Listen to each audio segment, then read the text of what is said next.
Good afternoon from Brazil. My name is Maria Alexandra Lafeac. I'm a lawyer here in Brazil, specialized in international human rights law. And I am a researcher at the Center of Studies of BRICS from the University of São Paulo.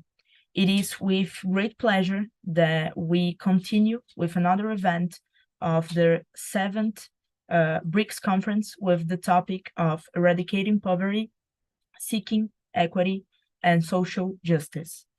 Yesterday, we had the opening speech with the participation of Otaviano Canuto and mediation by Professor Paulo Borba Casella from USP.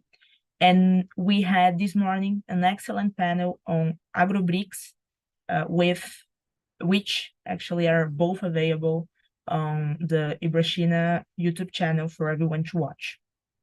First of all, I would like to thank each one of the speakers who dedicated a little bit of their precious time with us to share their knowledge about this extremely important topic.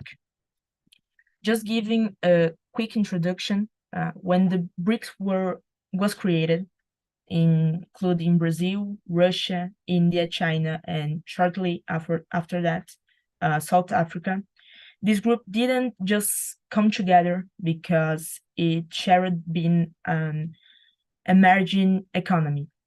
This group shared and still shares today features in common with the countries of the Global South and their efforts to lead the struggle against some of the colonial and neo-colonial heritages. And extreme poverty is one of these heritages. And it is one of the biggest challenges these countries still faces today. Even though they have found prosperity in recent years through accelerated development, it is still very difficult to combat inequality in our societies. The international community has no doubts about the importance of this issue. Combating extreme poverty is actually the #1 of the Sustainable Development Goal for 2030. But even so, according to the UNAID, around 1.2 billion people live in severe poverty, and some of them do not have access to drinking water, electricity, and proper nutrition. And by this day, only one country has announced that it has achieved this goal #1, that is China. While inequality in Brazil, for example, has been increasing in the recent years, according to FGV Foundation. This is a problem that our countries historically share, but the solution can also be shared through public policies and international cooperation between the BRICS countries and third countries. We can reduce poverty and seek forms of economic development that can benefit everyone and not just a few. With this aim, today, these 5 experts will give us an overview about the research to understand the reasons why extreme poverty remains in our countries, but also to tell us initiatives taken that have been essential to make progress in this issue. Our speakers are Ana Caroline Sampaio from Brazil, Jing Shak from China, Janet Soka from Tanzania, Professor Arup Mitra from India, and Professor Banamurti, also from India. I will quickly introduce each one. The first speaker is Ana Carolina Sampaio. Caroline is an economist from the Federal University of Piauí. She's doing a master in international political economy at the Federal University of Rio de Janeiro, policies against poverty and welfare in China, under the orientation of Professor Elias Jabor. She's a member of the research group on China at the University of Brasilia and the research group on economics planning at the State University of Rio de Janeiro. She's currently researching and publishing many articles on poverty alleviation, common prosperity, socioeconomic planning, and the Chinese theoretical system. Our second guest is Chin Shaki. She's an internationalist, activist and artist training architecture.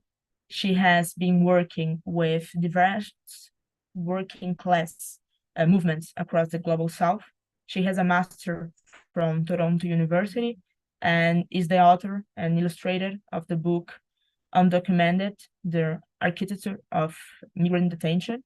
Nowadays, she's the art director and the researcher of the Tricontinental Institute that released a dossier on China's poverty alleviation program in rural areas. And Shak has also contributed with writing and artwork to many publications on poverty elimination in a Chinese perspective. Our third speaker is Janet Soka. Unfortunately, we are not sure if Janet will be able to join us today because of a personal issue, but if she's able to join us later, Janet is also an economist. She's trained and content creator. She's founder and chief executive officer of a non-governmental organization called Jamil Inakulitaji Foundation. And she works in government projects toward early marriage abolition and self-awareness. And she's also part of SABYA, our partner, that is the South African BRICS Association. Our first speaker is Professor Arup Mitra. He is a professor of economics in the South Asian University in New Delhi. He was the general director of National Institute of Labor, Economics, Research and Development. He worked as a professor of economics at the Institute of Economic Growth in Delhi, and was from the Indian Economy Chair at Sciences Po Paris. Professor Mitra has a postdoctorate from Northwestern University and a PhD from Delhi School of Economics, and has many publications on poverty and labor in India. Our fifth and last speaker will be Professor Banamurti. He's a professor of the National Institute of Public Finance and Policy in Delhi. He has a PhD in economics from the Institute for Social and Economic Change. He was once a professor in the Development Planning Center of the Institute of Economic Growth from Delhi, and has been a consultant for international organizations as the World Bank and United Nations Development Program, and also has a large number of publications about development and poverty in India in an economic perspective. A very warm welcome to all of you. We at the Center of Studies of BRICS from the University of São Paulo are very happy with the participation of speakers so relevant in this area, and I'm sure it will be a very enriching event for these audience. Just a note for those who have registered in the conference, the attendance form is in the comment section, so please fill it in. And without further comments, I would like to invite our first speaker, Caroline Sampaio, a Brazilian economist specialized in poverty eradication in China. So Caroline, please feel free to start, and many thanks. Thank you, Alexandra. Good afternoon, good morning. Firstly, I would like to thank the organizer of this event for the invitation and the amazing opportunity to talk about such an important topic alongside with greater specialized researchers that are here today with me. So I will share my presentation. I don't know if it's working. Can you see my presentation? Yes, it's perfect. It's passing? Can you pass so I can see? It's passing by? Not actually. Let's try again. Okay.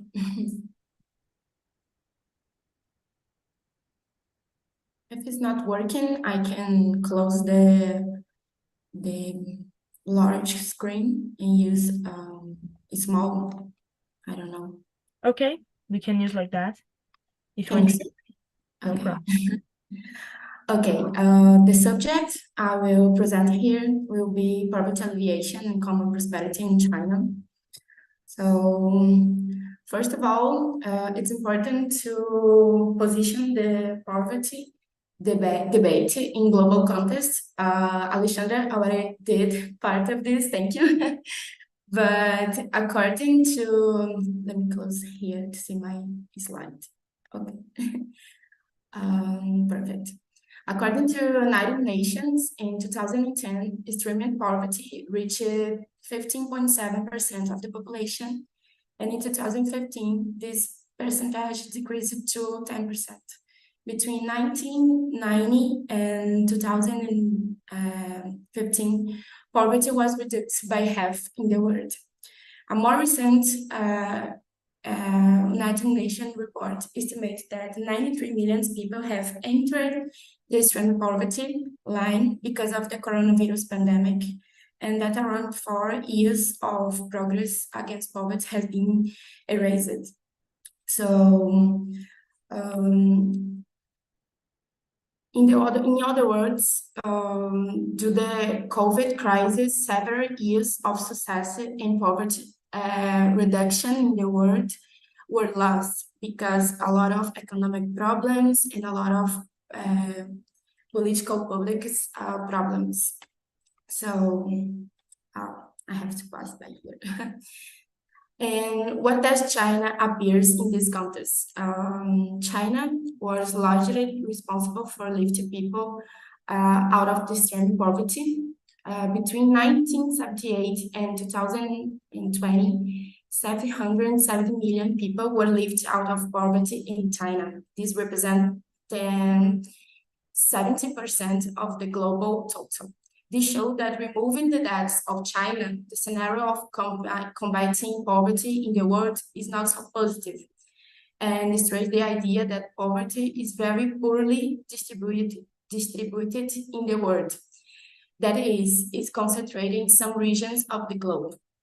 The National Anti-Poverty Census in 2021 have attested to China's completed victory in eradicating absolute poverty. More than 150 million people have been lifted out of the poverty since 1949, the year of the Communist Revolution.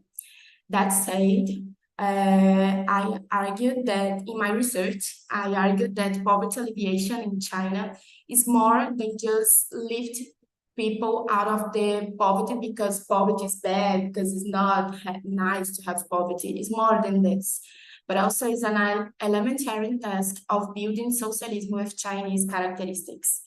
It's a reestablishment of the power pact with the Chinese people, the revolutionary base. So Deng Xiaoping once said that socialism means eliminate poverty. Pauperism is not socialism, it's still less communism. Hence the importance of understanding the theoretical system of Chinese socialism and how it related to the country's great achievement in recent years. So what exactly is the Chinese theoretical system?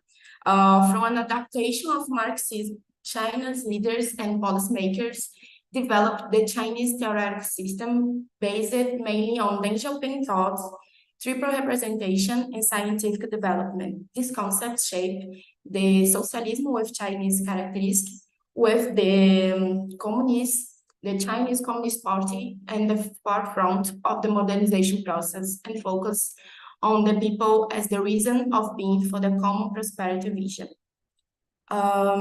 Just to clarify some concepts, Deng Xiaoping theory is based in an idea to systematically and primarily to develop the socialism in China.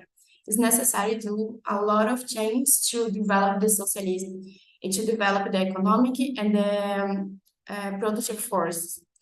The triple representation emphasized that the Chinese Communist Party should always represent the development trend of advanced productive force in China. And the last one, the scientific development, gives top priority to development basis on the principle that the interests of the people come first, and the pursuit of integral coordination and sustainable development through a holistic approach that englobes all the country. So, okay.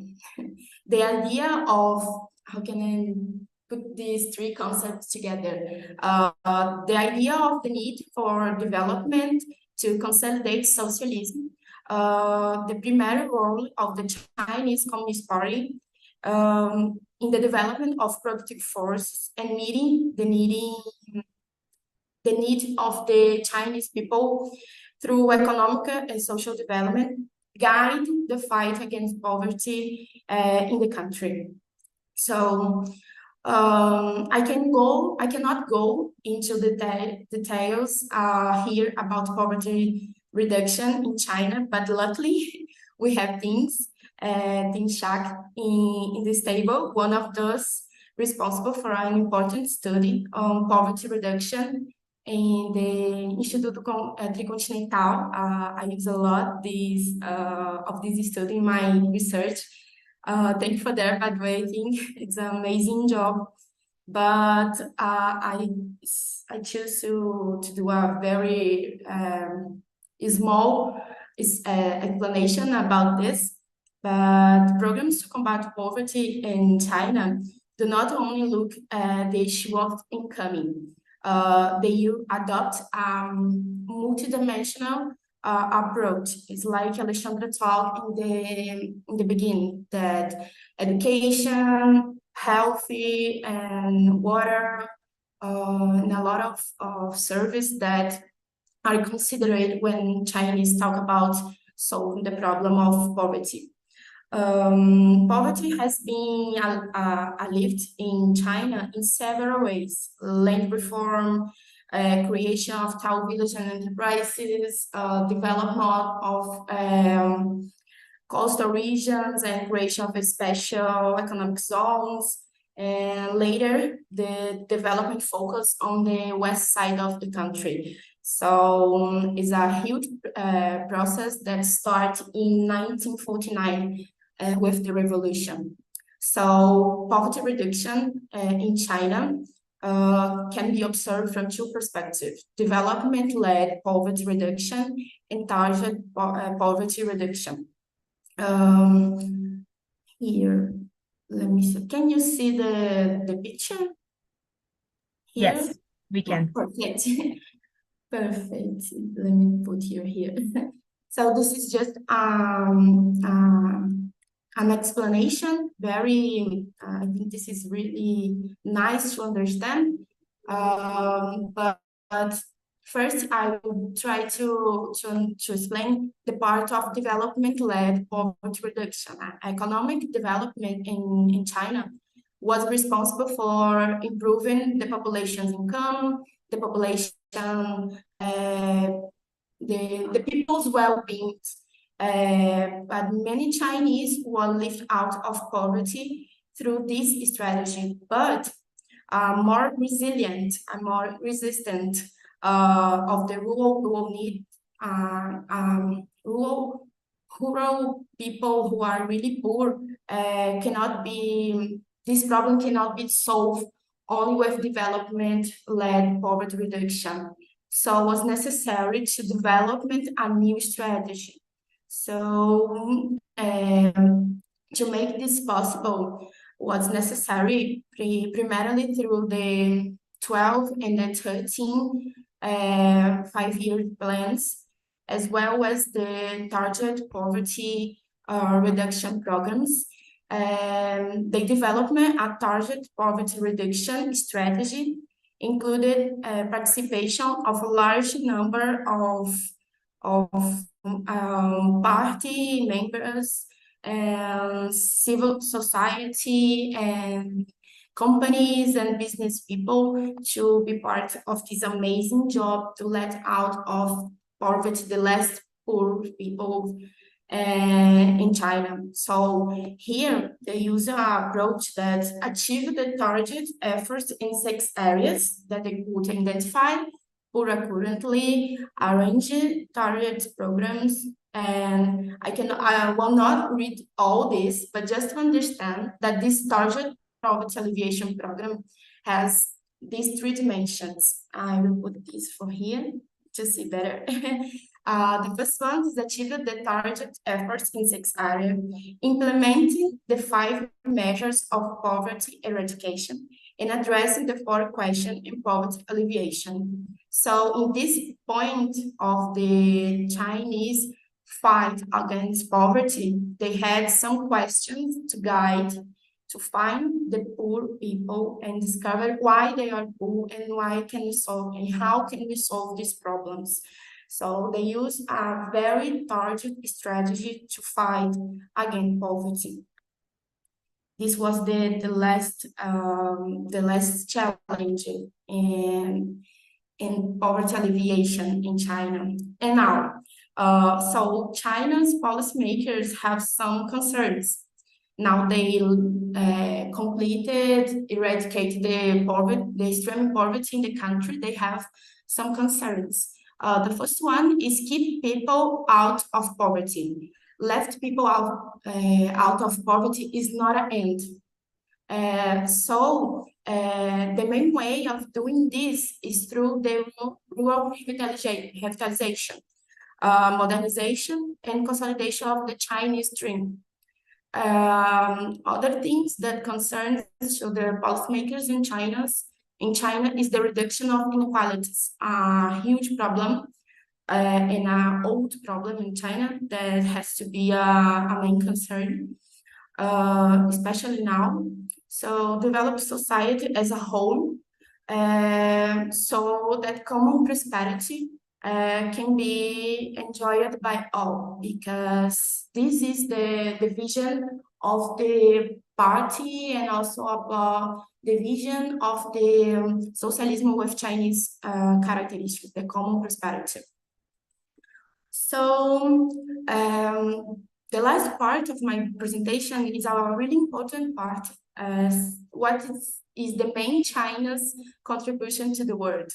So China result in reducing poverty is a milestone in the history of humanity, which, according to the United Nations, is the humanity's main problem. So the concept of shared future community aim for to explain this concept as an idea of aiming for a community with a shared future and well-being. For all Chinese promotes engage to achieve this. The Chinese are always trying to do exchange and cooperation with development of platforms, forums, and other tools to develop this shared future community. For example, we have the Global Poverty Reduction and Development Forum, the Asian-China Forum on Social Development and Poverty Reduction. We have always the Poverty Reduction and Development Conference under the Forum China-Africa Cooperation. Also, we have the BRICS, for example, that is an important partnership for this Chinese objective that develop the shared future community. Both is they use also the Belt and Road Initiative to development partnership and develop projects with infrastructure in partners country around the world. So using these tools, China is trying to contribute to the world to try to do the same thing, to help these countries and a lot of nations to develop the economics to achieve this important development, this important poverty alleviation. So, in conclusion, the Chinese theoretical system is the philosophical, cultural, and political basis of China, and poverty reduction associated with economic development are the most important parts of building this socialism with Chinese characteristics. And the pursuit of the common prosperity, that is the main vision, the main point that China wants to develop until 2049. So I think it's this. Thank you for your attention, for the invitation, and I'm here for the questions. Thank you. Caroline, thank you very much for your presentation.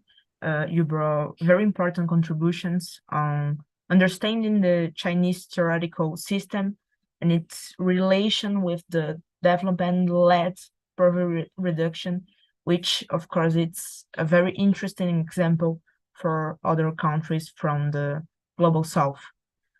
We'll be continuing now with Qing Shak, which is a doctorate candidate at Tsinghua University and art director of Tricontinental Institute for Social Research. The time is yours. Thank you very much. Thank you very much to all the organizers at USP and VII BRICS for this BRICS symposium. So thank you. Ana Carolini has already, I think, presented a lot of the groundwork, makes my job easier. So we're here to discuss poverty. You know, I would say that's probably one of these dilemmas facing humanity right now. And, you know, we are living now in 2023, and with all the social wealth that exists in this world, you know, people are actually getting poorer. And, you know, and I wake up and I think, how is it possible that nearly 2.4 billion people face daily food insecurity when the world's peasants and farmers produce enough food to feed this planet 1.5 times over? And how is it possible that instead of eliminating extreme poverty in the world by 2030, as per the first SDG, there will be over 1 billion people living in extreme poverty? And so, you know, without saying China is the model or even a model, there's some things that I think ought to be studied around what happened in China, what is different about China, and how did China manage to eradicate extreme poverty in a country of 1.4 billion people. And so today I'm going to share a little bit about what we learned in the process at the Tricontinental Institute for Social Research. Let me see if you can see. Okay. Tricontinental Institute for Research, where we had a chance to go down to the countryside, as we like to say, in China, to talk with people who are party members, women, elders, youth, who are participating in the program in some form, and actually bring some of their stories along to write this study, which is called Serve the People, the Eradication of Extreme Poverty. So I wanted to summarize maybe 6 key takeaways, which unfortunately I won't be able to go too at length into. But one of the things is to look at this is not a current moment, let's say under the presidency of Xi Jinping, in this targeted poverty alleviation moment of the last 10 years, and I'll go into that a little bit more. It's not even, I think, just a look at the economic reforms that came with 1978 economic opening up under Deng Xiaoping, but really is a historical continuation of this transition to socialism since 1949. The second is this multidimensional approach, and not using an income transfer or a welfare-based scheme, which many countries do, that can often provide short-term relief, but don't address the underlying structural problems to poverty. The third is really how the society is organized. And with this, it's the leadership and base building organizing work led by the Communist Party of China, the CPC, at the grassroots level. And then the fourth is around the capacity to mobilize the whole of society, be it not only the public sectors or the government or the party itself, but also the private sectors and the civil society and the whole of society in this top priority project. And I don't want to underemphasize the role of poor peasants as protagonists in this process of lifting themselves out of poverty, not just as recipients of state policy. And finally is the fact that eliminating poverty isn't an end goal, but is a part of socialist modernization in the country. So for the study, I had a chance to go to Guizhou, which is a southwestern province, historically one of the poorer and most ethnically diverse regions. And there I met on the left, her name is Grandmother He. She was born in the early 1950s, so just around the time of the Chinese Revolution. And just to get a sense of what life was like in China at the time, China was the 11th poorest country, just behind 8 African and 2 Asian countries in terms of per capita GDP. And this has its historical roots in a century of European and Japanese imperialism and a very bloody civil war. And so when Grandmother He was born, she was expected to live only around 35 years. And probably likely to be wedded off as a child and stay illiterate for her whole life. In her lifetime, what has she seen? She's seen the average lifespan of Chinese people more than double, that women's literacy grow from less than 10% to over 95%, and the dismantling of these feudal patriarchal traditions. In fact, during the pandemic, China's life expectancy surpassed that of the US for the first time and sits now around 78 years. So she was amongst that 100 million people who exited poverty in the past decade, along with her daughter and 7 grandchildren. And I met her in a newly built community as part of the targeted poverty alleviation program. And the picture on the right just shows a little bit of this process, of generational process of lifting her and her family out of extreme poverty. So what is this targeted poverty alleviation? I put the numbers up in terms of what is the summary of the program, but I'm not going to go too much into the numbers. I want to explain sort of how it was done and what does targeted poverty alleviation look like. Huge gains were made in terms of lifting the economic floor for the masses in China after 1978. We've created the largest middle class or middle income group in the world of around 400 million people. But at the same time, in 2013, when President Xi came into his first mandate, it was very clear that the economic reforms wasn't able to reach all the pockets of a country as big as China. And there needed to be a more targeted way to address those who haven't seen those economic benefits. There isn't a one size fits all for a country so big. So a grassroots strategy was created called targeted poverty alleviation. And I'll break it down into a few elements. First of all, I mentioned, and also Anna Carolini, this idea of a multi-dimensional approach. So of course, income being an important aspect, but income isn't the only defining aspect. China's extreme poverty line that was used in this program was actually set higher than the World Bank, which is at $1.90 per day, US dollars. When adjusted to purchasing power, it's around $2.3 that was used for China. But in addition, and probably more importantly than the income, it was also looking at what's called the two assurances, which is of food and clothing, and the 3 guarantees of basic medical services, free and compulsory education, which in China nationally is 9 years, and then safe housing with drinking water and electricity. And it's with these 5 metrics that someone would be considered lifted out of extreme poverty.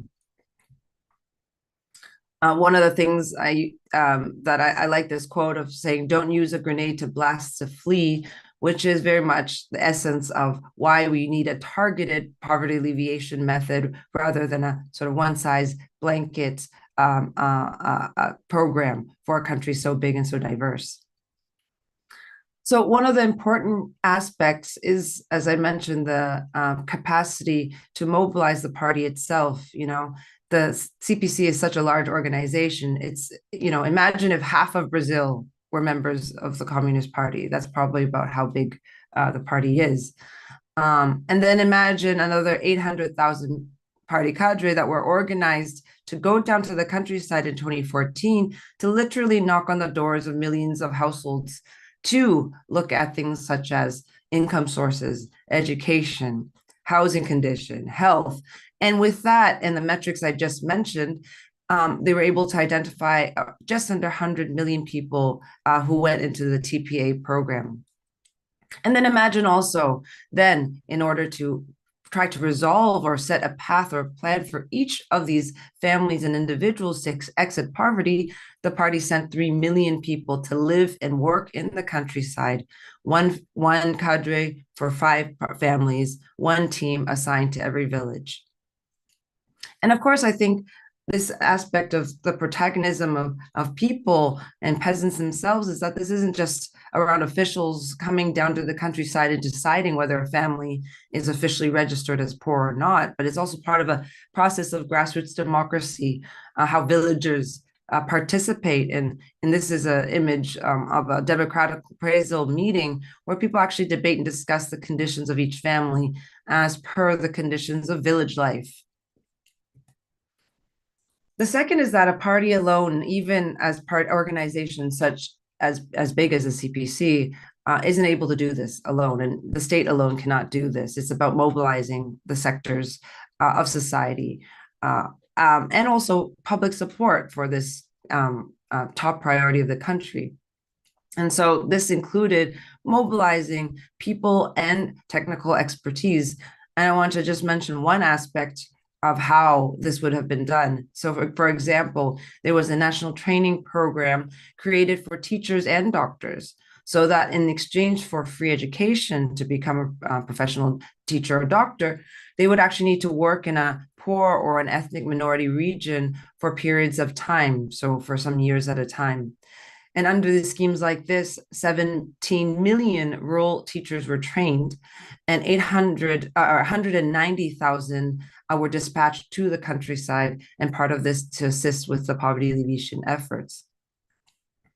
But in terms of the methodologies, there would be 5 key methodologies around how if people or villages, entire villages were lifted from extreme poverty.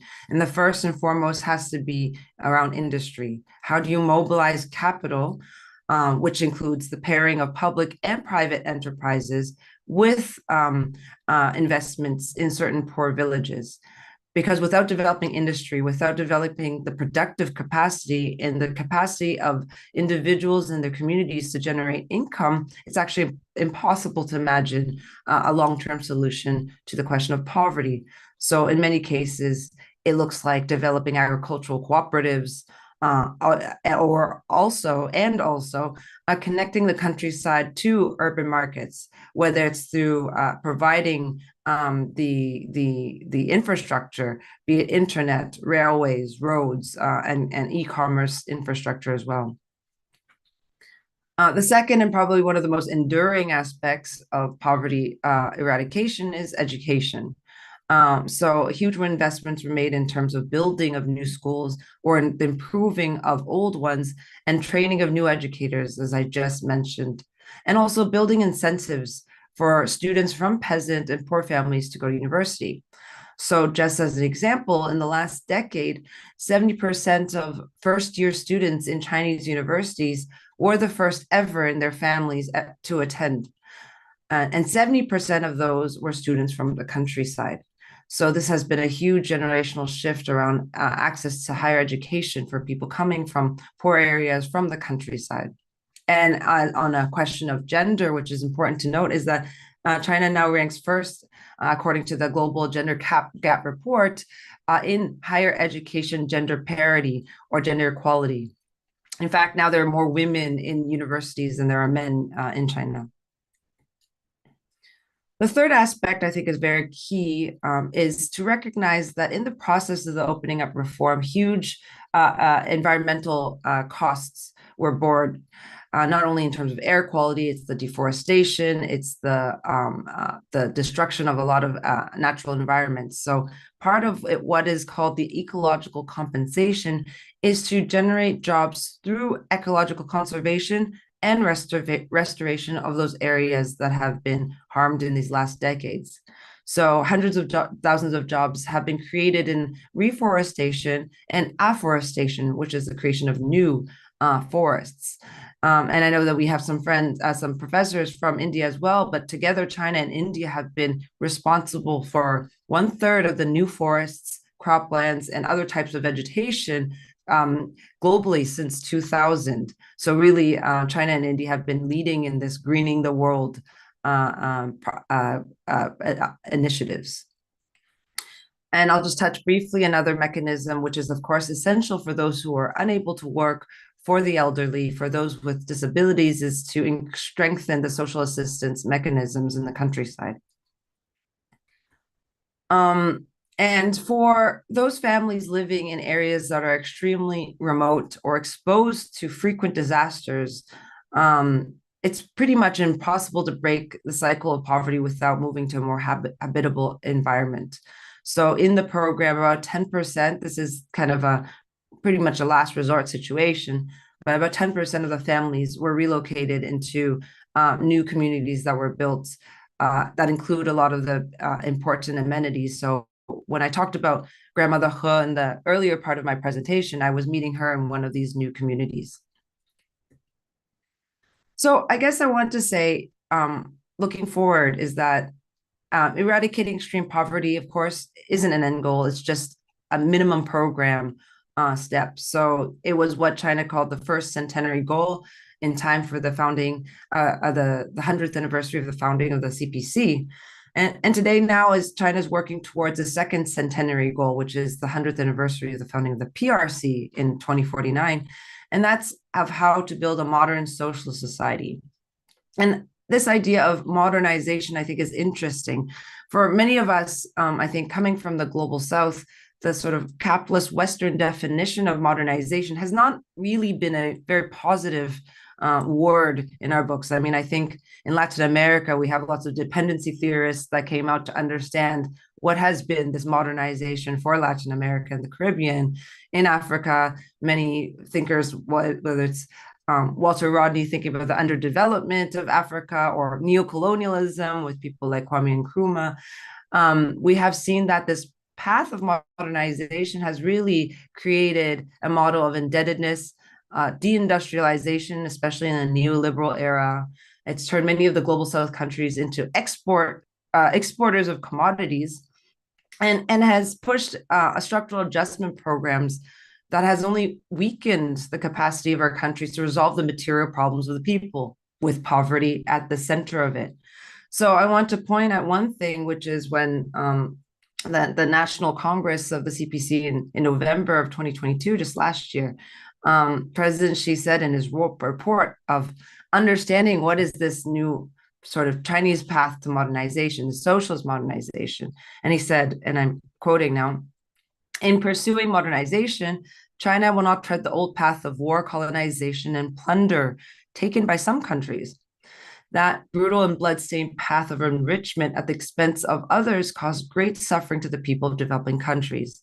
And also marked the point that as those of us coming from global South countries, we understand that there's another path to modernization. So I will just, to kind of wrap up my intervention here, is I think that here we're discussing BRICS. I think global South, and we've been talking about the rise of China, but the rise of China is only the rise of the global South.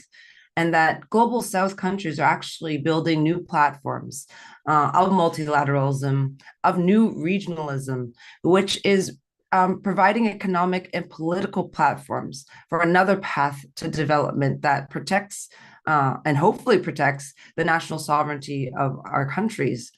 We have, of course, now with BRICS that is representing 36% of the global GDP and 38% of the global industrial output. So it is driving the economic growth of the world, surpassing in many ways those of the Western advanced capitalist countries or the G7. We have other platforms such as the Belt and Road Initiative, which celebrates its 10 years now, which has been an alternative to the sort of neoliberal structural adjustment that IMF and World Bank have provided, and has mobilized the financing of almost $1 trillion in the last 10 years, largely for countries of the global South, and in particular African countries.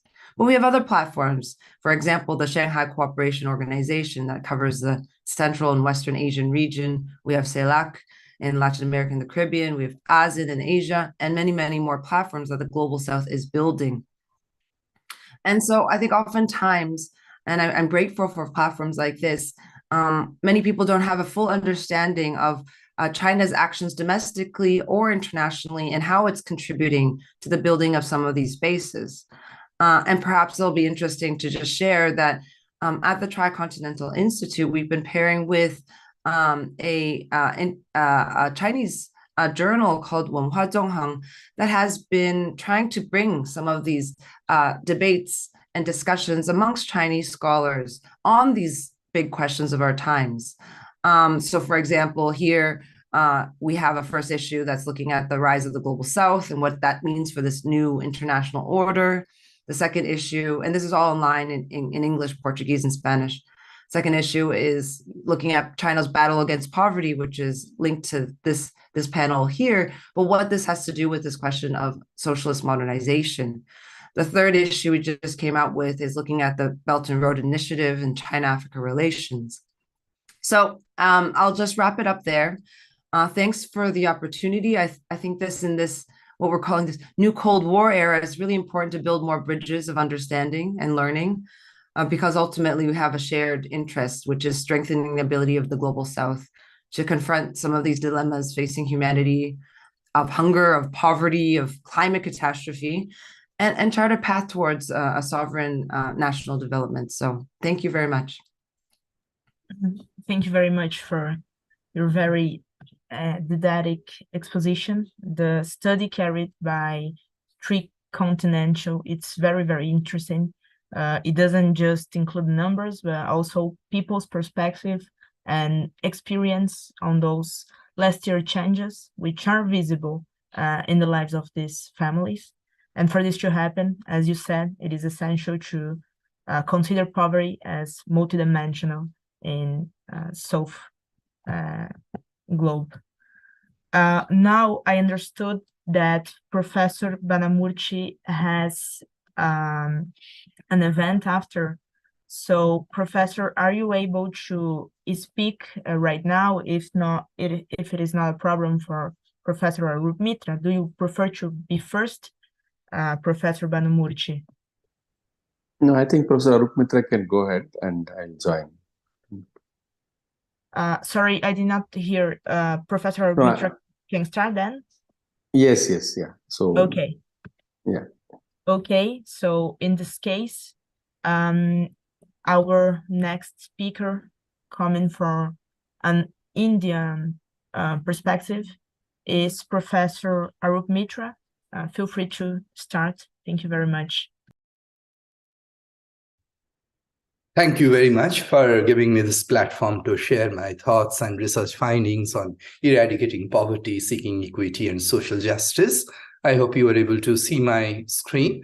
So I'll be focusing on the causes of poverty, which we define as lack of gainful employment. So I will try to bring out the interface between the poverty and the labor market issues. How do we define employment problem? So employment problem is basically not characterized in terms of open unemployment rate. Rather, it would refer to vast stretches of the informal sector employment and also informal employment within the formal sector. So people engaged in low productivity activities at a very meager income, and that is how the poverty can be explained. So it is not just the open unemployment rate, it rather refers to many poverty-induced activities that people are engaged in. Some of the recent information shows that sustainable livelihood opportunities are declining massively, and also there are fluctuations in employment around the year. In one quarter, a household is engaged in a particular activity, and then in another quarter, yes, it has to shift to certain other activity, which means that the bargaining power, the work experience is all getting neutralized. Also, another important phenomenon we are able to see is in terms of the multiple sources of livelihood. One source of livelihood is not sufficient to provide them the subsistence level of income and consumption. So simultaneously, the households are pursuing a number of activities. Of course, diversification, when we talk about livelihood diversification, that can be used as an intelligent strategy, or sometimes diversification is a forced choice. So what we have found in terms of our research, that in the Indian context, livelihood diversification is not emerging as an intelligent strategy. Rather, many of the households are actually forced to take up many activities simultaneously. So which obviously raise the level of stress, which has certain health repercussions, and the incidence of poverty is extremely high in such households. Also, we are able to see that there are certain overlaps between the social categories and the workers who are engaged in the lower rungs of the socioeconomic ladder. So basically, it would explain that the people from certain social categories do not have adequate resources, do not have adequate skill to participate in the labor market gainfully, and they are subject to fluctuations in employment, and they are more prone to low quality jobs in a persistent manner. So poverty is not just a transitory phenomenon. We have seen that there are households who have been chronically poor for a very long time. I mean, generations have passed being located in the lower echelons of the socioeconomic ladder. And we were also trying to look at the possibility of upward mobility for those who are engaged in the informal sector. Now, the possibility of upward mobility in terms of income, in terms of occupation, is extremely limited. Of course, I don't deny that there is absolutely no possibility, but such opportunities are extremely rare. If we try to talk about the rural areas specifically, we will be able to see considerable overlaps between agriculture and poverty. Within the rural non-farm sector, you can identify two important components. One, which is growing, which you can characterize in terms of the demand-induced component, that is, which is responding to the growing demand in a macro sense. And there is another important and vast sector within the rural non-farm sector, which is characterized by residual activities. In the urban context, we are able to see considerable overlaps between the informal sector employment, migration, and poverty. So in a sense, if rural poverty goes up, rural to urban migration would increase, and urban informal sector employment would also increase. So there is a positive association between rural poverty and urban poverty. And that is the reason many studies in the past had argued that if you want to deal with the urban poverty, you can actually go to the root cause of urban poverty. You can reduce the incidence of rural poverty. So much of the programs in the Indian context were actually addressed to the issues of rural poverty. However, when we try to estimate the elasticity of urban poverty with respect to rural poverty through econometric modeling, we could see that the elasticity is very, very low. What does it mean? So urban poverty is not just the spillover of rural poverty. There are many, many urban poor who have been residing in the urban areas for a very long time. I do admit that there is a positive association between rural poverty and urban poverty, but the entire stock of urban poverty cannot be explained merely in terms of rural to urban migration. There are many urban poor who have spent their lives in the urban spaces, yet they have not been able to reduce their incidence of poverty.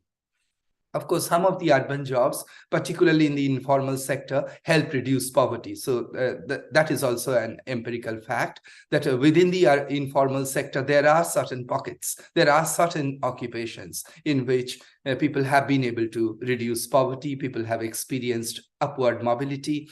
Within the informal sector, we are able to see that certain components have strong links with the formal sector. For example, there is business subcontracting coming from the formal sector to the informal sector.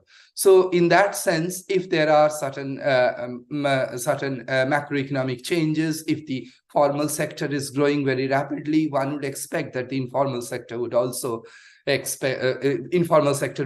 grow very rapidly. The incomes and the employment levels within the informal sector are expected to grow at a rapid pace. However, in terms of empirical evidence, we are not able to get any supportive figures. Not always the formal sector is supportive to the informal sector workers. That is precisely because there are several layers of middlemen. When the business subcontracting comes from the formal to the informal sector, there are many, many layers of middlemen. And through those intermediaries, the actual earnings of the informal sector workers tend to get subdued. In the recent context, we have seen that the pandemic had caused massive lockdowns, and also reverse migration took place. Prior to lockdown, there were many regions where the migration rate was extremely high, and those regions had shown very lower unemployment rates. But subsequent to the lockdown, we could see that the unemployment rate in such areas had picked up considerably, particularly in the large metropolitan cities where the incidence of migration, rural to urban migration, is very high. The unemployment rate picked up to a very high level, particularly after the lockdown. Migrants were in wage jobs, and they were not always in self-employment. So lockdown had caused a major decline in the wage jobs. In fact, if you look at the 2019-20 fourth quarter, that is the April to June, and in the urban context, we can see there was massive decline in the work participation rate, and there was huge increase in the unemployment rate. Among the self-employed households, the phenomenon of underemployment was very, very important. On the whole, at least 1/3 of those who reported to have been in this category of self-employment were without any economic activity. Obviously, the open unemployment rate was not very high among the self-employed households, but it was the phenomenon of underemployment which was very, very pertinent. The self-employed workers are characterized by gross underemployment and low productivity even during the normal times. During the lockdown period, their vulnerability increased further. Many of them remained idle and had little access to earnings. Even during the pre-COVID years, we have seen the livelihood problems have been very, very serious in the Indian context, as the agriculture has not been in a position to absorb any additional labor, while the non-agricultural activities either in the rural or urban areas have not been permeable to gainful opportunities on a large scale, particularly for the unskilled and semi-skilled variety of workers. In this context, I would like to point out that the sluggish industrialization in many parts of the country is actually the root cause of sluggish employment growth. Also, the adoption of capital-intensive technology reduced the pace of industrialization of workforce. So even in pockets where there has been industrialization of output, it has not been associated by the industrialization of workforce. So import of technology, skill shortage, labor market deregulation through unfair means, lack of innovation, these are the main causes of sluggish industrialization of workforce.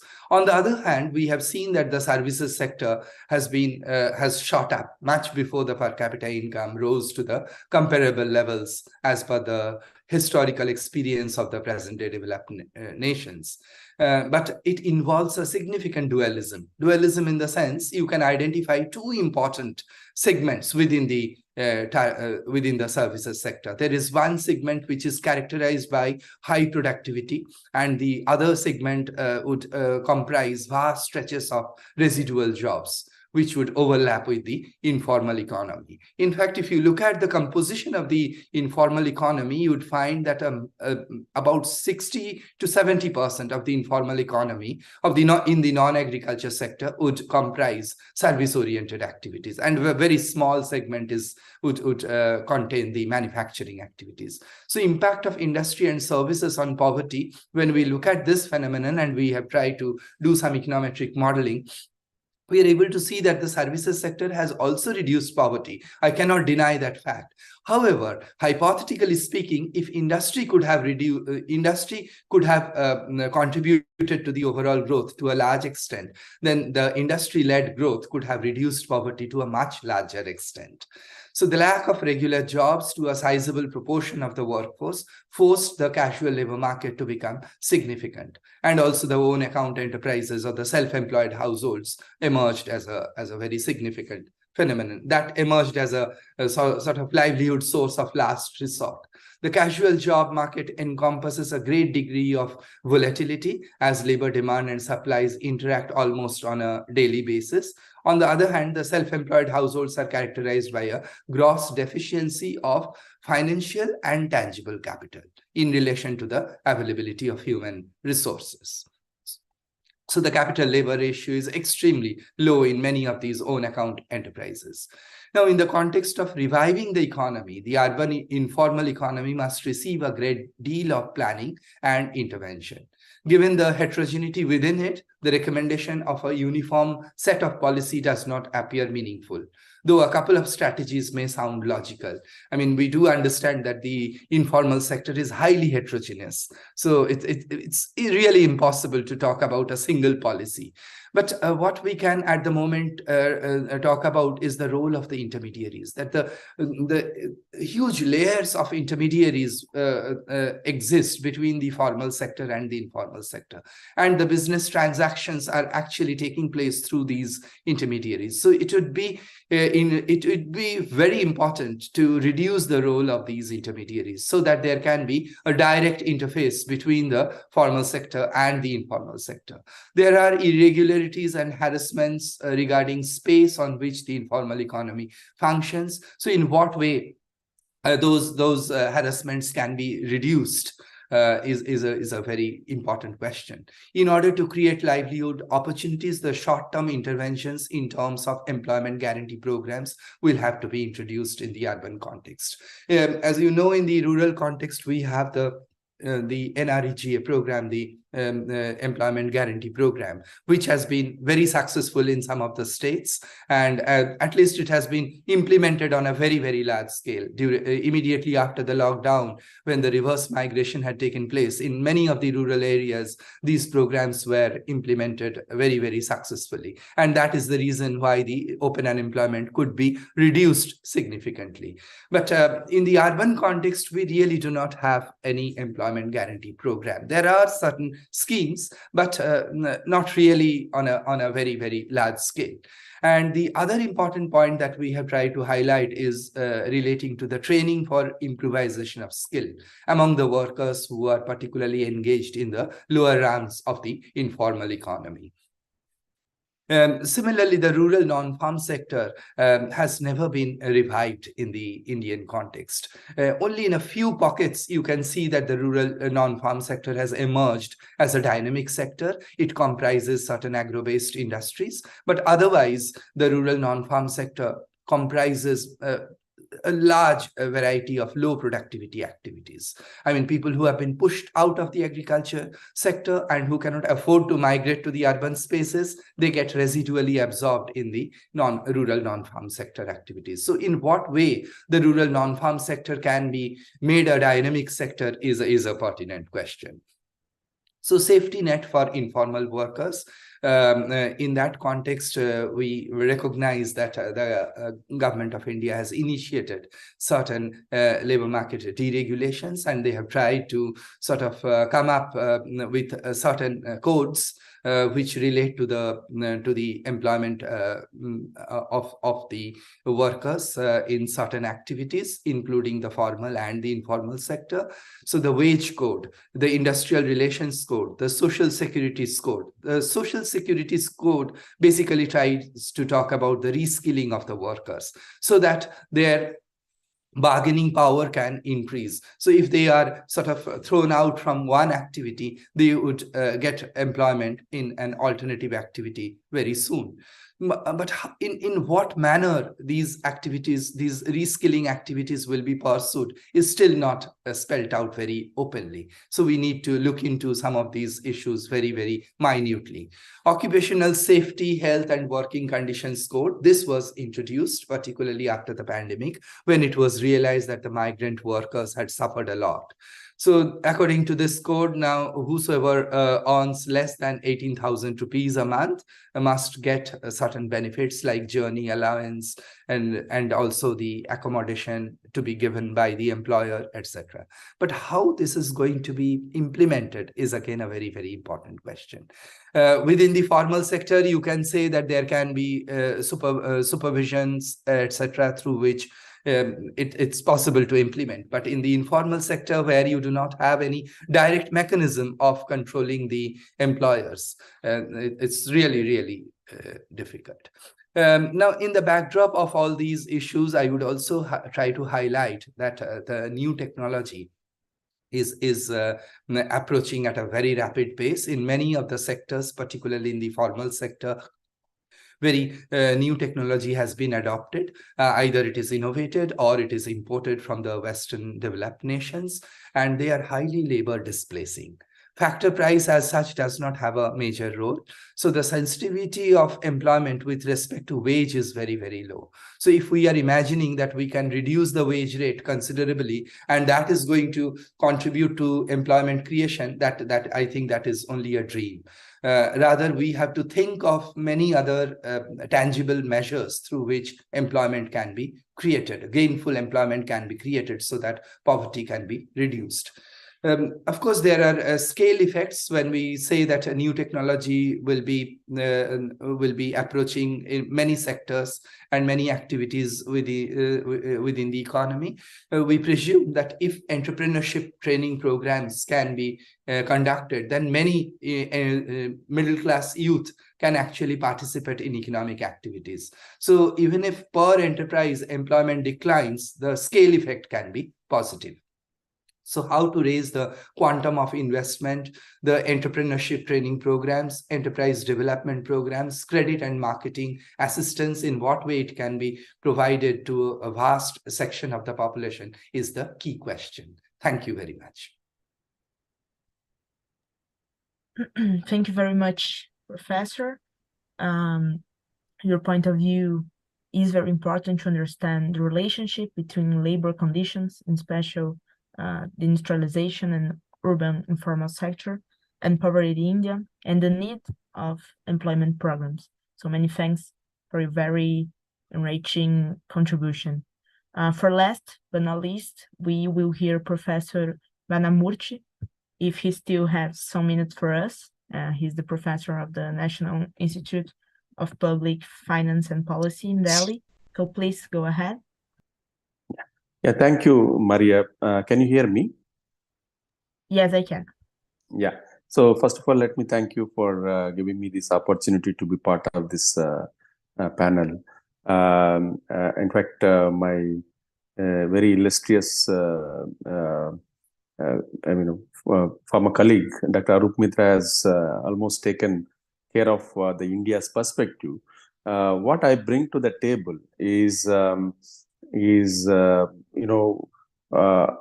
what extent the growth in the country has actually helping to achieve the SDG goal of particularly the target of 1.2, where you need to reduce multidimensional poverty by at least half by 2030. And at the same time, what are the distributive policies that India is adopting to achieve that particular goal? And we all know that the many countries among the BRICS were very on target in terms of achieving the poverty indicators. But I think the COVID-19 has actually disrupted us in a big way, and pulled us back to almost like a 2015 kind of a level. Having said that, I think the number of initiatives that have been taken in India, I think will show a massive change in those numbers going forward, and I think that should help achieve some of the SDG goals pertaining to poverty in the country. And we all know that India has been the fastest growing large economy in the world right now, and the World Bank as well as IMF projections very clearly suggest that India would continue to be the fastest growing large economy until 2028, with almost something like 6 to 6.5% growth every year. So, and I think that has a huge opportunity for the government to address the long pending issues, like poverty, inequality, as well as the overall deprivation. So to that extent, I will reflect some of the numbers that is being generated by Oxford Poverty and Human Development Institute. And if you look at this report, which has come out recently, in fact, that report actually covers many of the aspects of deprivation, looking at health and education, and also something related to standard of living. And I just wanted to bring some of the indicators that has been presented there. In fact, the index covers the indicators related to nutrition, child and adolescent mortality, maternal health, years of schooling, and in terms of standard of living, it covers cooking fuel, sanitation, drinking water, housing, electricity, as well as bank financial inclusion. So if you look at all these indicators, I think India has made a leap forward in terms of achieving some of the SDG goals, especially when you look at headcount ratio. Between 2015 and 2019, it's a matter of 5 years, there is a decline in the headcount ratio by almost 10 percentage points as a ratio to population. In fact, if you look at those numbers, which was almost 25% in 2015-16, it has dropped to 15%. That is 10 percentage point decline. We're almost there to in terms of halving the poverty headcount ratio. Even if you look at the extreme poverty numbers, also there is certainly a huge progress between 2015 and 2017. And if you look at the regional level, the decline in the rural areas is very sharper. In fact, Professor Arup Mitra pointed out how the urban-rural numbers differ, and the forces behind reduction of the poverty differs. But if you look at the rural poverty headcount, in fact, it has seen almost 13 percentage points decline between these two periods, just a matter of 5 years. So while it comes to urban area, I think the decline is slightly slow, and as Professor Arup Mitra pointed out, there are many issues when it comes to urban areas. Right now, we're also grappling with what is the share of urban in the total region. So I think that differs between 39 to 45%. So there are issues when it comes to statistics. Those who are looking at India and poverty numbers, I'm sure all of you know how much we debate when it comes to statistics. So I think these numbers when it comes to urban and rural areas, and as well as when it comes to poverty, unemployment, I think is equally debated and discussed. So when it comes to a regional level, I mean, there are some of the states. Again, those who are tracking India a little more carefully, I'm sure all of you know that there are some of the states, I think sub-regional level, they are much bigger than many countries in the world. In fact, a state of Uttar Pradesh is almost called as 7th or 8th country in the world. So like that, there are Bihar and other countries, other states, where they also see a rapid reduction in the multidimensional poverty between those 5 years. And what led to that sharp reduction is something that we need to highlight, and we need to document those. And I think it's largely because of a massive, universalization programs when it comes to any of that multidimensional indicators, whether it comes to with regard to energy issues. By the way, in fact, India has become a surplus, energy surplus country within short span of 5 to 6 years. So given that kind of a massive, in fact, Professor Rup Mitra pointed out about a massive unemployment, employment guarantee programs in the rural areas, India also adopted a massive financial inclusion program in terms of, Prime Minister's Jan Dhan Yojana. I don't want to bring all these Indian names, but I think if you look at the housing, we ourselves kept a target of having a universal housing by 2024. Right now, I'm told that it's going to be preponed by almost 6 months. By December 2023, we should expect a universal housing. So, and in terms of rural electricity, rural energy, rural roads, rural employment, and financial inclusion, all these things will actually should help, as Professor Mitra pointed out, should help improve the productivity of rural households. And I think more or less most of the programs are also replicated in the urban areas. So these are the things that has actually led to a sharper reduction in multidimensional poverty between 2015 and 2019. Now, post-COVID policies, again, if you look at the recent report by the World Bank, and it says that the extreme poverty is actually increased from 8.5 to 9%. If you take that $2.15 per day in poverty, and clearly mentions that the increase is largely been contributed by increase in the extreme poverty in India. By it's almost 70% increase in the world poverty between in the post-COVID period is actually being contributed by India. That clearly suggests that I think the vulnerability of the people just falling below the poverty line seems to be very high in Indian context compared to other countries. I think this is where there is a need for a larger role for public policy. And I just forgot to mention another thing that happened in the last 10 to 12 years in this country is that substantial increase or improvement in the overall public intervention strategy. And again, I'm sure all of you know that in the recent G20 meetings, India has actually focused more on two aspects. One is digital public infrastructure, and I must tell you that the digital public infrastructure in the country has seen a massive change, and which led to better and speeder and efficient public delivery mechanism, not just in few states but across the states. And I think that seems to have played a larger role in balancing the growth and development in the country.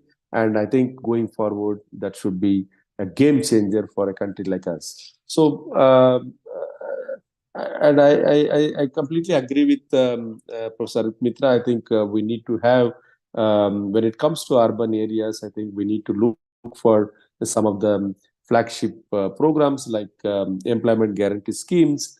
So I think there's a lot of discussion about replicating that employment guarantee scheme that is being successful in the rural areas, in urban areas as well. So I think to summarize, I would like to suggest that there is a lot more documentation that is needed when it comes to India, what exactly India is doing, and the kind of universalization of this, the basic,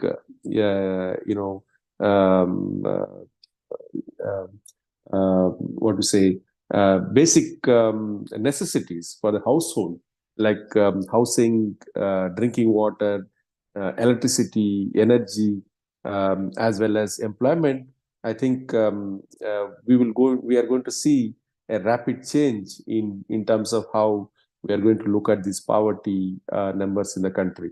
So I think India would be a classic case where the government can balance growth as well as distribution, and I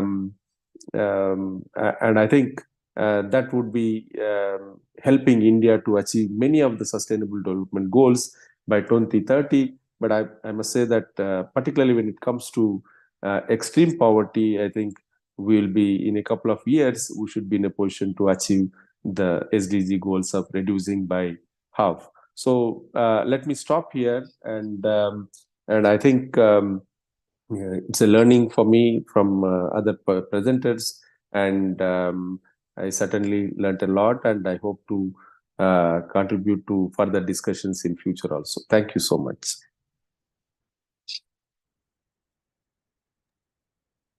Thank you very much, Professor. Your presentation helped us a lot to understand a little bit more of the poverty issues in India, and mostly some programs that we from BRICS could have as an example. Now that we have finished the expositions, if I understand if some of the speakers have to leave early because of other events, but as we still have a few minutes, we have selected just a few questions for the audience to the speakers. One about the Chinese perspective, one about the Indian perspective, and two for all the speakers. And then we will be done, I promise. Are you all available to answer the questions? Okay, I will proceed then.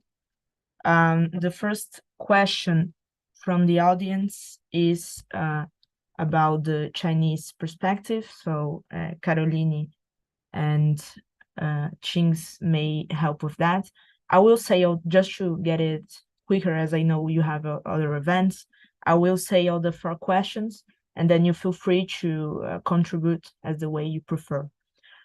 For Caroline and Ching Shak, a question is, since China has political stability, meaning that the Chinese Communist Party is capable of creating a 100-year-long plan and implementing it, how is the Chinese model applicable for other countries that constantly change government and thus normally do not tend to follow their predecessor programs? For India perspective, so for Professor Rup Mitra and Baramurti, the question is, and actually it's a little bit of 2 questions, but what are the approaches to reducing poverty in the rural sector if in several countries the concentration of land in the hands of a few people is still a reality? And what about the regularization of informal employment in urban areas with large populations, as India or Brazil, for example? What are the first steps to these 2 issues? And for both the speakers that want to contribute in this issue, we have 2 last questions. The first is, the speakers talked about the importance of identifying poverty and the multidimensional view.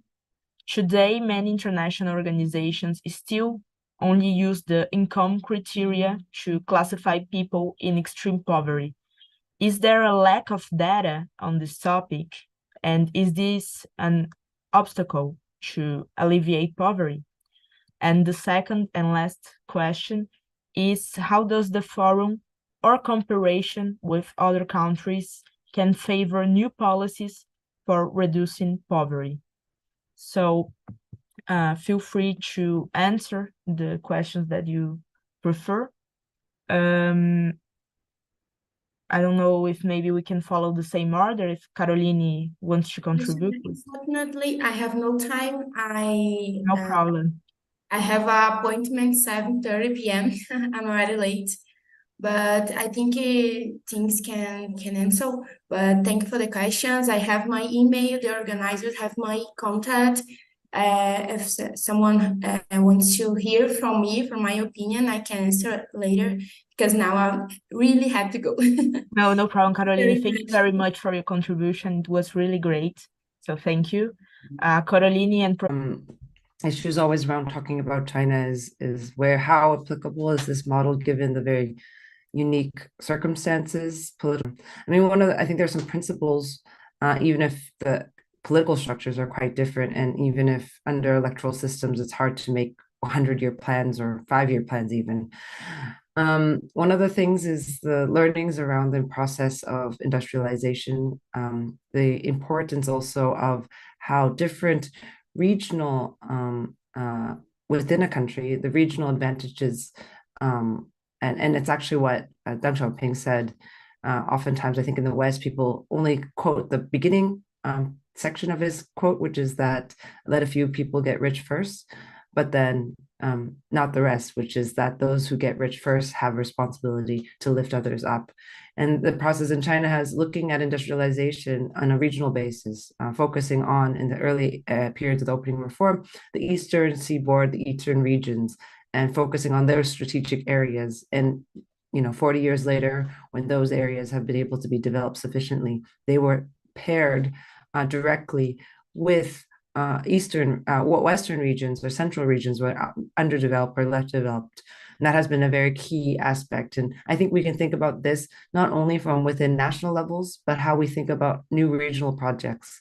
I think there are some optimistic outlooks for places like in Latin America around CELAC, or the resuming of the CELAC process, of how you think about regionalism, because what you have in a Brazil is very different from what you might have in an Argentina, etc.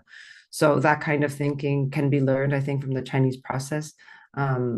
Another thing is also around how important around a path towards development that protects, national sovereignty, which I mentioned.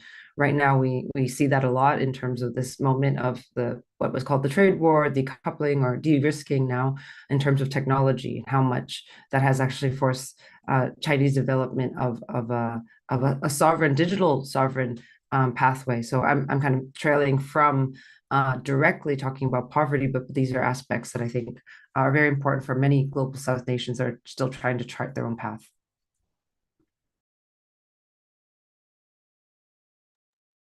Great, thank you very much. Thanks, Jack, for your answers. Professor Mitra, do you want to add anything about the questions? Yeah. Thank you very much. Yes, in the context of rural poverty, we do understand the importance of the land distribution system. So if land inequality can be reduced, it is going to contribute to poverty reduction to a very large extent. However, apart from the land distribution programs, what is more important is the change in the institutions. The role of institution is very important in reducing poverty. So the massive infrastructure that is required in the rural context, including the irrigation framework, that can contribute to poverty reduction, particularly due to climate change shocks. The agriculture is not in a position to absorb labor gainfully throughout the year. So in place of 2 major crops, you are able to see that there are pockets where people are cultivating just 1 major crop. So the rest of the year, they are sort of unemployed, or they are not gainfully employed. So from that point of view, it is very important to create a huge infrastructure base, which would essentially help them to work gainfully and to reduce poverty. Of course, I do recognize the importance of the land distribution system, but other than that, I think it is important to pursue on the lines of institutions and infrastructure building framework.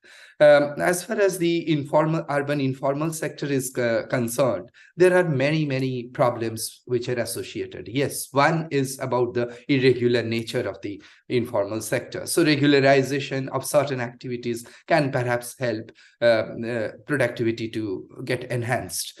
But I think, to my mind, what is more important is the lack of sustainable sources of livelihood.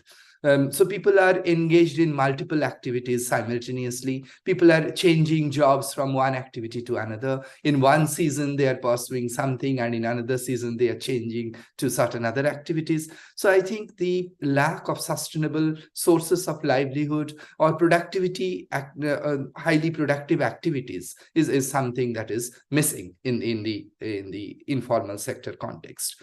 So we need to address the issues relating to informal sector in a number of ways. And as I mentioned, that it's a highly heterogeneous sector, so it's very difficult to recommend a single policy. So for different types of activities, you need different types of approaches. For the informal manufacturing sector, you are able to see the linkages between the formal and the informal sector, but how the role of intermediaries can be reduced, how the exploitation made by the intermediaries can be reduced are some of the pertinent questions. When it comes to informal services, there are other issues, that is the lack of employment security, the lack of certain benefits, also the lack of sustainability are certain important characteristics. Now coming to the third point, that is the information on poverty. Yes, I do agree that sometimes the information on poor households is not adequate, particularly if we want to address the issues of those who have been chronically poor, that why they are not able to access the schemes, access the benefits which the government has been providing. So they, in that context, I think there are more research would be required, and for that we need a great deal of information. Similarly, there are certain households who would be oscillating around the poverty line. In 1 year they are slightly above the poverty line, and in another year they are again below the poverty line. So what are the causes? Why they are not able to get out of the poverty trap on a permanent basis? So I think the lack of information doesn't allow us to understand the dynamics which are involved within the domain of poor households. What can explain the upward mobility of these households? For this, I think we need more information on poor households and their function. Thank you. Thank you very much, Professor, on summarizing different approaches to different labor sectors and the issue with the lack of information on poverty in the multidimensional vision. I think our time is ending, so I believe this is the ending of our panel. I would like to thank Ibrachina for their support with the technical platform and thank the audience for following today's panel. Tomorrow at 9 a.m. Brasilia time, we will have our next panel on environment management of national forests and public policies on the same YouTube channel. But above all, I would like to thank very much our speakers, Caroline, Chingchak, Arugmitra, and Banamurti, for their brilliant contributions to this so important topic. I'm sure that everyone who followed it enjoyed very much, and it's very important to have this contribution from different countries from BRICS, hoping to have more contribution in public policies in the future to alleviate and eradicate poverty. So once again, thank you very much for the speakers and the audience. And have a great day. I think that's it. Thank you. Thank you very much. Thank you very much. Thanks.